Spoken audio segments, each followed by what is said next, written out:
Hi friends, आप सभी का स्वागत है हमारे अपनी YouTube channel special field special study में। आज इस वीडियो में हम बात कर रहे होंगे डीएड स्पेशल एजुकेशन के अंतर्गत वीआई ट्रेड के सेकेंड ईयर के पेपर नंबर 2 की, या फिर वीआई ट्रेड में हम ऑल ओवर सब्जेक्ट की बात करेंगे तो ये पेपर नंबर आपका 8 है। यहाँ आप देख सकते हैं कोर्स कोड यहाँ पे आपका 8 लिखा हुआ है।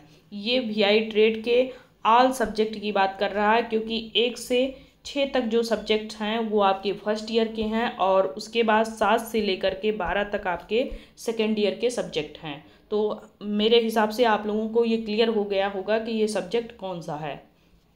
तो ये वीआई ट्रेड का सेकेंड ईयर का पेपर नंबर 2 है। ये सब्जेक्ट है आपका teaching of expanded core curriculum to children with blindness and low vision. तो चलिए इसमें हम शुरू करते हैं कि हमें आज क्या पढ़ना है इस वीडियो में, यह हम आगे जानते हैं।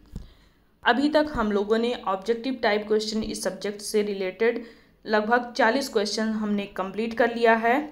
आज हम 40 क्वेश्चन से आगे करेंगे, यानी कि 41वें क्वेश्चन से ले करके हम कितने क्वेश्चंस कवर करेंगे।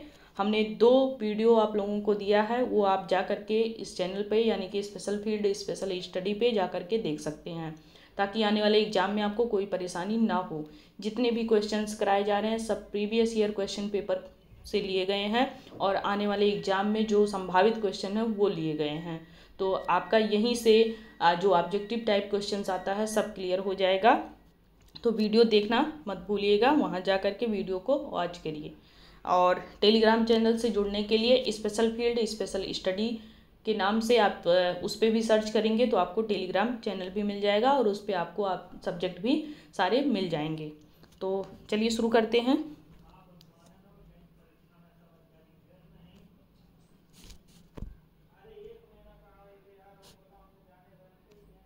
ये आप देख सकते हैं हमारा जो इस वीडियो का पहला क्वेश्चन है वो है 41। ये क्वेश्चन है कि दृष्टिबाधित विद्यार्थियों के लिए कौन सा क्षेत्र ईवीएस का हिस्सा है, यानी कि कौन पर्यावरण से जुड़ा हुआ है, कौन सा ऐसा हमारा क्षेत्र है। तो क्या वो खेल प्रशिक्षण है, या सामाजिक संपर्क कौशल है, या पाक कला है, या नृत्य प्रशिक्षण है।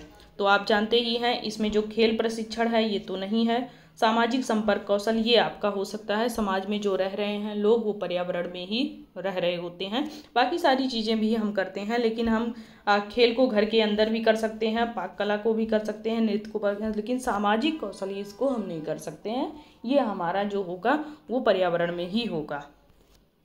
नेक्स्ट क्वेश्चन नंबर आपका 42 है कि कम दृष्टि वाले बच्चों के लिए ईवीएस में किस कौशल पर जोर दिया जाता है। तो पहला ऑप्शन है दृश्य ट्रैकिंग, दूसरा है ब्रेल पढ़ना, तीसरा है चित्रकारी और चौथा है मूर्ति कला।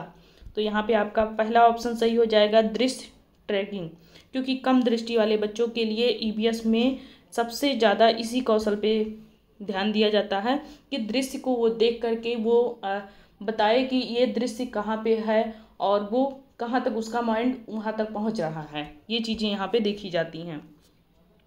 नेक्स्ट क्वेश्चन नंबर आपका 43 हो जाएगा कि कौन सा विधि ईवीएस में ब्रेल शिक्षण को एकीकृत करने में मदद कर सकती है।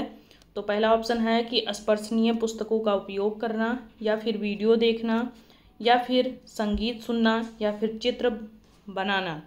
तो यहाँ पे पहला ऑप्शन सही हो जाएगा आपका कि स्पर्शनीय पुस्तकों का उपयोग अगर हम कर रहे हैं तो ईवीएस में ब्रेल शिक्षण का एकीकृत करने में हम मदद कर सकते हैं।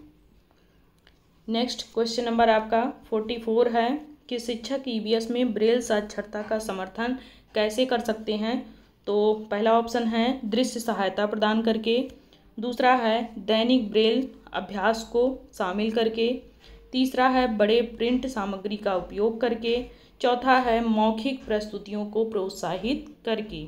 तो यहाँ पे आप देख सकते हैं शिक्षक ईवीएस में ब्रेल साक्षरता का समर्थन दैनिक ब्रेल अभ्यास करा करके उसको सहायता दे सकते हैं और समर्थन दे सकते हैं यहाँ पे। तो यहाँ पे दूसरा ऑप्शन सही हो जाएगा, ऑप्शन नंबर बी। अगला है क्वेश्चन नंबर 45 ये कह रहा है कि ईवीएस के भाग के रूप में ब्रेल लेखन सिखाने में कौन सा उपकरण सहायता करता है? तो पहला ऑप्शन है इलेक्ट्रॉनिक ब्रेल नोट टेकर, या फिर टच स्क्रीन टैबलेट, या दृश्य आवर्धक, या ऑडियो रिकॉर्डर।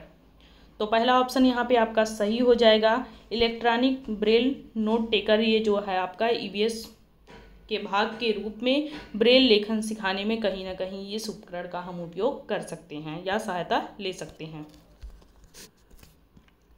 अगला है आपका क्वेश्चन नंबर 46। ब्रेल लिपि कौशल को दैनिक जीवन में कैसे लागू कर सकते हैं? तो ब्रेल लिपि कौशल को हम दैनिक जीवन में किस प्रकार से देखेंगे? क्या ईमेल लेखन द्वारा, या फिर उत्पादों पर स्पर्शनीय लेबल पढ़ने का प्रयास करके, या टीवी शो करके, या ऑडियो बुक सुन करके? तो ऑप्शन नंबर बी सही हो जाएगा आपका, उत्पादों पर स्पर्शनीय लेबल पढ़ने का प्रयास करके। अगला है क्वेश्चन नंबर 47 कि ब्रेल लिपि में नोट लेखन के लेखन लिखा है, इसको आप सही कर लीजिएगा। ब्रेल लिपि में नोट लेखन कौशल का व्यावहारिक उपयोग क्या है? तो पहला ऑप्शन कंप्यूटर पर टाइप करना, दूसरा है खरीदारी की सूची लिखना, तीसरा है आरेख बनाना, और चौथा है दृश्य प्रस्तुति बनाना। तो यहाँ पे ऑप्शन नंबर बी सही हो जाएगा, खरीदारी की सूची बनाना। ये ब्रेल लिपि में नोट लेखन के कौशल के रूप में इसका हम उपयोग कर सकते हैं और इसको हम व्यावहारिक रूप में उपयोग करते हैं। नेक्स्ट आपका क्वेश्चन नंबर 48 है कि ब्रेल लेखन उपकरणों का प्रभावी ढंग से उपयोग कैसे किया जा सकता है?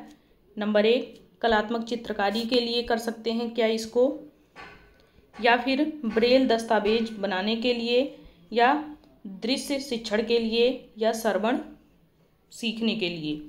तो यहाँ ऑप्शन नंबर बी, ब्रेल दस्तावेज बनाने के लिए ही हम ब्रेल लेखन उपकरण का हम यहाँ पे उपयोग कर सकते हैं, ताकि जो दिव्यांग बच्चे हैं जो देख नहीं पाते हैं उनको सारी चीज़ें जानने में मदद मिल सके। नेक्स्ट आपका क्वेश्चन नंबर 49 है कि छात्रों को ब्रेल लिपि का अभ्यास करने के लिए प्रेरित करने का प्रभावी तरीका क्या हो सकता है कि छात्र ब्रेल लिपि सीखने में अपनी रुचि जाहिर करें? तो पहला है कि दृश्य सहायता प्रदान करके, या फिर ब्रेल पठन का लक्ष्य निर्धारित करके, या केवल श्रवण सामग्री का उपयोग करके, या समूह गतिविधियों को प्रोत्साहित करके। तो यहाँ पे जो हमारा दृश्य सहायता प्रदान अगर हम करेंगे तो ये इन बच्चों को लाभकारी नहीं करेगा, क्योंकि बच्चे जब देख ही नहीं पा रहे हैं तो आप कुछ भी दिखाइए कोई मतलब नहीं है। लेकिन यहाँ पे जो ब्रेल पठन का लक्ष्य अगर आप निर्धारित कर देंगे तो फिर इससे बच्चे इसमें इंटरेस्टेड होंगे।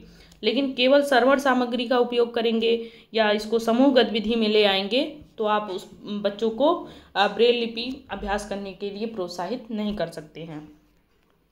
नेक्स्ट क्वेश्चन नंबर आपका 50 है कि संवेदी प्रशिक्षण क्या है? संवेदी प्रशिक्षण क्या है? तो पहला ऑप्शन शारीरिक शक्ति विकसित करने की एक प्रक्रिया है, या फिर सामाजिक कौशल विकसित करने की एक प्रक्रिया है, या शैक्षणिक विषयों को पढ़ाने की एक प्रक्रिया है, या संवेदी जागरूकता और विभेद को बढ़ाने की प्रक्रिया है। तो यहाँ संवेदी जो प्रशिक्षण हम देते हैं वो इसलिए बच्चों को देते हैं कि संवेदी जागरूकता और विभेद को बढ़ाने की ये एक प्रक्रिया है, ये संवेदी प्रशिक्षण के अंतर्गत आता है। ऑप्शन नंबर डी आपका सही हो जाएगा। अब हम बात करेंगे क्वेश्चन नंबर 51 की। यहाँ पे आपको एक लोगो दिख रहा होगा, एक यहाँ पे चैनल का नाम दिख रहा है, special field special study YT channel. तो इसी चैनल पे आपको ये सारे वीडियो मिलेंगे और आपको इसी से संबंधित यानी कि स्पेशल फील्ड स्पेशल स्टडी इसी चैनल से संबंधित आपको टेलीग्राम पे नोट्स मिलेंगे। नेक्स्ट आपका क्वेश्चन नंबर 51 है कि अंधेपन और कम दृष्टि वाले बच्चों के लिए संवेदी प्रशिक्षण क्यों महत्वपूर्ण होता है? संवेदी प्रशिक्षण उनको क्यों दिया जाता है? इससे उन्हें अपने शिक्षण प्रदर्शन को बेहतर बनाने में क्या मदद मिलती है, या फिर यह उनकी संवेदी जागरूकता और प्रतिपूरक कौशल को बढ़ाता है, या फिर इससे उनके खेल क्षमता का विकास होता है, या ब्रेल लिपि उनको पढ़ना सिखाता है। तो सबसे ज़्यादा जो इसमें आपका प्रभावी ऑप्शन है वो है ऑप्शन नंबर बी, क्योंकि ये जागरूकता तो लाता ही है लेकिन ऐसे कौशल उनमें विकसित करता है जिससे वे शिक्षा अच्छे से ग्रहण कर पाते हैं और शिक्षा के प्रति सभी चीज़ें पूर्ण होती हैं। अगला है क्वेश्चन नंबर 52 कि संवेदी प्रशिक्षण अंधेपन और कम दृष्टि वाले बच्चों की मदद करता है। तो किस प्रकार से ये मदद करता है? केवल सूक्ष्म मोटर कौशल विकसित करने के लिए, या संवेदी प्रसंस्करण और पर्यावरणीय संपर्क में सुधार करने के लिए, या फिर संगीत क्षमताओं को बढ़ाने के लिए, या नई भाषाएं सीखने के लिए। तो यहाँ पे आप देख सकते हैं ऑप्शन नंबर बी सही हो जाएगा। संवेदी प्रसंस्करण और पर्यावरणीय संपर्क में सुधार करने के लिए संवेदी प्रशिक्षण अंधेपन और कम दृष्टि वाले जो बच्चे होते हैं ये उनकी मदद करता है। नेक्स्ट क्वेश्चन नंबर आपका 53 हो जाएगा कि स्पर्श विभेद क्या है। स्पर्श विभेद क्या है? तो फर्स्ट ऑप्शन ध्वनियों में अंतर करने की क्षमता, या स्पर्श के माध्यम से बनावट और आकार में अंतर करने की क्षमता, या गंध पहचानने की क्षमता, या विभिन्न स्वादों को चखने की क्षमता। तो स्पर्श विभेद क्या बताता है कि स्पर्श के माध्यम से बनावट और आकार में आप अंतर कर पाएँ। नेक्स्ट क्वेश्चन नंबर 54 है कि कौन सी गतिविधि स्पर्श विभेद क्षमता को सुधारने में सहायक हो सकती है। पहला ऑप्शन है संगीत सुनाना, या फिर विभिन्न सुगंधों को सूंघना, या फिर विभिन्न बनावट वाली वस्तुओं को महसूस करना, या फिर विभिन्न खाद्य पदार्थों का स्वाद लेना। तो यहाँ ऑप्शन नंबर सी सही हो जाएगा, विभिन्न बनावट वाली वस्तुओं को महसूस करना। नेक्स्ट क्वेश्चन नंबर आपका 55 हो जाएगा कि श्रवण विभेद में शामिल है। तो श्रवण विभेद में आपके क्या शामिल है? नंबर 1 ऑप्शन है कि स्वाद के बीच में अंतर करें, या फिर ध्वनियों के बीच में अंतर करें, या फिर गंधों के बीच में अंतर करना, या रंगों के बीच में अंतर करना। तो यहाँ पे ऑप्शन नंबर बी सही हो जाएगा, ध्वनियों के बीच में अंतर करना श्रवण विभेद कहलाता है। नेक्स्ट क्वेश्चन नंबर आपका 56 हो जाएगा कि श्रवण विभेद प्रशिक्षण के लिए उपयुक्त गतिविधि है। तो कौन सी गतिविधि है? क्या स्पर्श के द्वारा वस्तुओं की पहचान करना, या विभिन्न संगीत वाद्य यंत्रों की ध्वनियों को पहचानना, या सुगंधों को उनके स्रोतों से मिलान करना, या विभिन्न खाद्य पदार्थों का स्वाद लेना। तो यहाँ ऑप्शन नंबर बी आपका सही हो जाएगा, विभिन्न संगीत वाद्य यंत्रों की ध्वनियों को पहचानना। अगला क्वेश्चन नंबर 57 कि घ्राण विभेद। सबसे पहले तो आप घ्राण का जो अर्थ है वो जानिए। घ्राण का मतलब होता है सूंघना, जो आप नाक से सूंघते हैं। तो उसमें विभेद कैसे करेंगे? गंध में अंतर करने की क्षमता, या ध्वनि में अंतर करने की क्षमता, या बनावट में अंतर करने की क्षमता, या गतिविधियों में अंतर करने की क्षमता। तो जैसा कि मैंने बताया कि आप सूंघने में आपके क्या आता है? गंध आता है।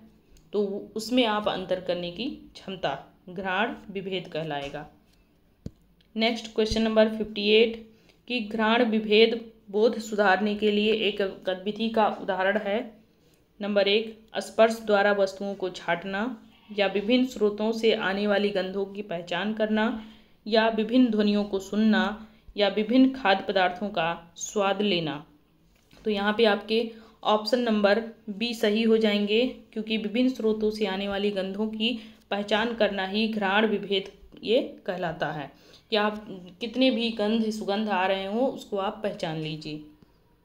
नेक्स्ट क्वेश्चन नंबर 59 है कि स्वाद संबंधी विभेद में शामिल है।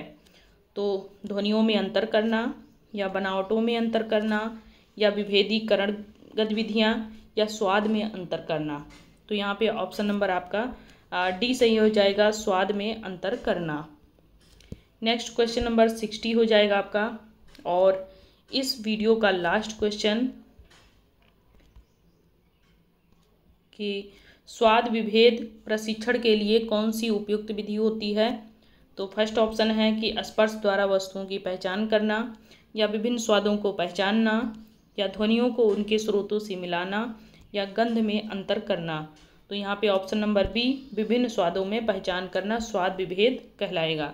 तो आपके 60 क्वेश्चंस इसमें कंप्लीट करा दिए गए हैं आपके टीचिंग एक्सपेंडेड कोर कैरिकुलम में, पेपर नंबर 2 में, सेकेंड ईयर के VI ट्रेड के। तो आप लोग ये 60 क्वेश्चन अगर कवर करना चाहते हैं तो स्पेशल फील्ड स्पेशल स्टडी के नाम से यूट्यूब चैनल है, उस पर आप सर्च करिए और जा कर के आप वीडियो देख सकते हैं। सेकेंड ईयर की तैयारी करना हो, फर्स्ट ईयर की तैयारी करना हो आपको, या फिर आपको वैकेंसी से रिलेटेड कोई सूचना जाननी हो, तो फिर आप हमारे चैनल से जुड़ सकते हैं और यहाँ से सारी जानकारियाँ ले सकते हैं। यदि आप लोगों को नोट्स चाहिए तो नोट्स के लिए टेलीग्राम चैनल ज्वाइन करें। यूट्यूब चैनल जिस नाम से है उसी नाम से टेलीग्राम चैनल है, स्पेशल फील्ड स्पेशल स्टडी के नाम से। वहाँ से आप जा कर के सारे PDF डाउनलोड करके पढ़ सकते हैं। 20 जून से आपका पेपर है, आप लोग मिस मत करें, कोई भी वीडियो स्किप मत करें, सारी वीडियो ज़रूर देखें। और जो कोई प्रॉब्लम हो कमेंट बॉक्स में डालें ताकि उसका भी हम लोग जो समस्या आ रही है आप लोगों को वो समस्या का समाधान कर पाएँ। तो तब तक के लिए बहुत बहुत धन्यवाद। स्वस्थ रहें, मस्त रहें और अच्छे से पढ़ाई करते रहें। धन्यवाद।